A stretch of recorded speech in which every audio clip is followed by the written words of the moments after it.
with God, emphasizing confidence and security and relationship with Him. So when I think about this, I think about the story of the prodigal son. I relate to the prodigal son the most when I think about what it was like when I became a Christian. In Luke 15:20 it says, he got up and went to his father, but while he was still a long way off, his father saw him and was filled with compassion for him. He ran to his son, threw his arms around him, and kissed him. And the father said to the servants, quick, bring the best robe.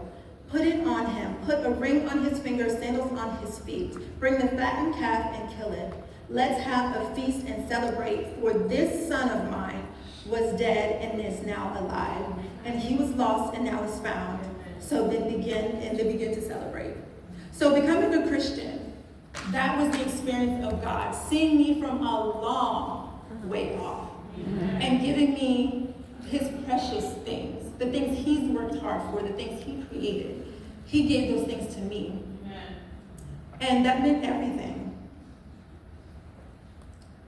And so moving on in regards to the prodigal son, there were two sons in this story. So the first son was the youngest one. He did his own thing. He came back and God accepted him.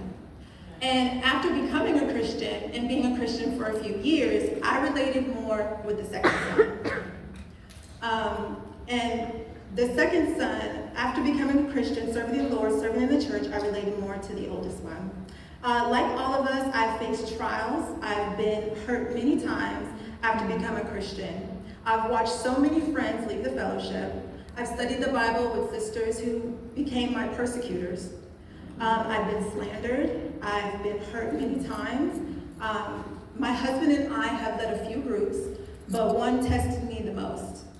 I was part of a group in which 2/3 of the group ended up leaving the church. Talk about failure. Talk about feeling a deep hurt. I felt betrayed by the ones who didn't see my side of things. I felt blamed for everything falling apart. I just wanted to read my Bible and come to church and be left alone. I didn't want to have anything to do with leadership. I didn't want to have anything to do with sisters at the time. And I just needed healing. I thought God stayed with me through the hurt. And while this was happening to me is when I really understood Abba Father. Luke reads, meanwhile, the oldest son was in the field, and when he came to hear the music and dancing, he got upset. He became angry. He refused to go in. So his father went out and pleaded with him, but he answered his father, look, all of these years I've been slaving for you and never disobeyed your orders, yet you never gave me a young goat so I could celebrate with my friends. But when the son of yours has squandered your property with prostitutes, and you have killed a fattened calf for him. He was in the field working for his father when the youngest son came. How many of us, after being a Christian for so long, you're like, God, I'm working. I'm doing what you want me to do. Where's my husband? Where's my blessing? Where are my friends? What do you want from me? I am doing everything you asked me to do. And you're killing the fattened calf. That guy? Lord, what about me? Haven't I been here the whole time? And that is definitely how I was feeling in that time. I'm sorry, I keep losing my place. I'm a little excited. But what I had to understand, he talks about in Luke 15:31-32. My son, the father said, you have always been with me, and everything I have is yours. But we had to celebrate and be glad because your brother was dead and is now alive. He was lost and now is found. He has always been with me. Everything the Father had was also mine. He had always been by my side. But I had to ask myself, was God enough for me? Or am I waiting for the prize for my obedience?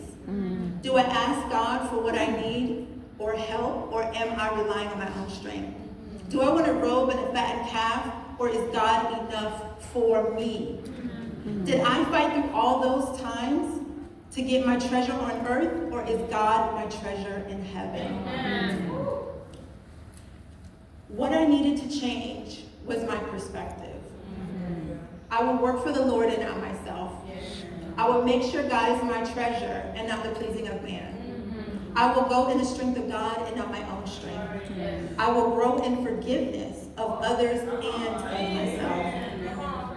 My husband and I have healed, and we've led a few groups after that, and just trying to keep the right perspective. God is on his own timing and not of mine.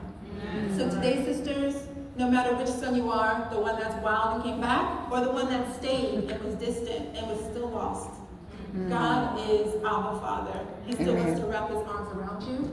He still wants to love you and kill the fattened calf for you. We just need to stay with him and not on our own strength. Amen. Amen. Woo! Woo-hoo. Yeah.